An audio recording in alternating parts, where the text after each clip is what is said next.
បើសិនជាពុកម៉ែបងប្អូនចង់ធ្វើនៅជ្រក់ជើងមាន់ដែលមានភាពងាយស្រួលលឿនរហ័សចាហើយចំណាយតិចបងប្អូនអាចមើលទៅលើវីដេអូរបស់នាងខ្ញុំបាន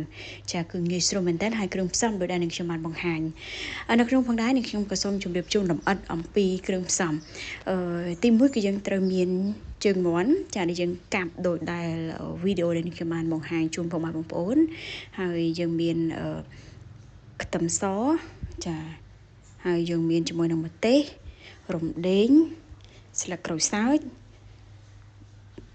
ចាគឺយើងបុកវាបញ្ចូលគ្នាហើយនៅក្នុងនោះគឺយើង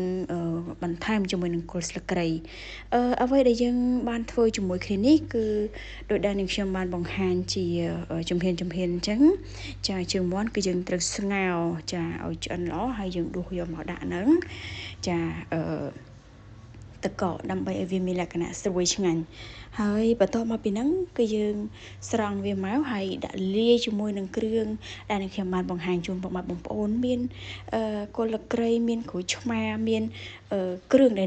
លយើងបានបុកហើយហ្នឹងពុកម៉ែបងប្អូនហើយយើងមានប្រើជាមួយនឹងទឹកត្រីបន្ថែមទៀតហើយបូករួមជាមួយនឹងចាថែមជាមួយនឹងរ៉ូឌីម្សៅរ៉ូឌីណាចាម្សៅស៊ុបហ្នឹងគឺយើងថែមពីលើអំបិលប៊ីចេងស្ករចាហើយបើសិនជាបងប្អូនចូលចិត្តរៀងជូរបន្តិចយើងអាចដាក់ចាយើងលួចក្រូចឆ្មាហ្នឹងឲ្យច្រើនបន្តិចទៅចាហ្នឹងហើយបើសិនបងប្អូនចូលចិត្តរៀងហិលបងប្អូនបន្ថែមម្ទេសពីលើនឹងដែរចាហើយជើងមាន់នេះគឺយើងដឹងហើយថាយើងអាចយកវាមក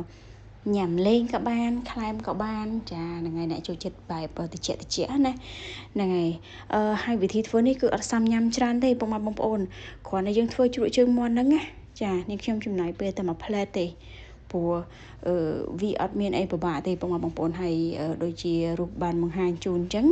ចានេះគឺជាលទ្ធផលអរគុណកុំភ្លេច Subscribe ផងពុកម៉ែបងប្អូន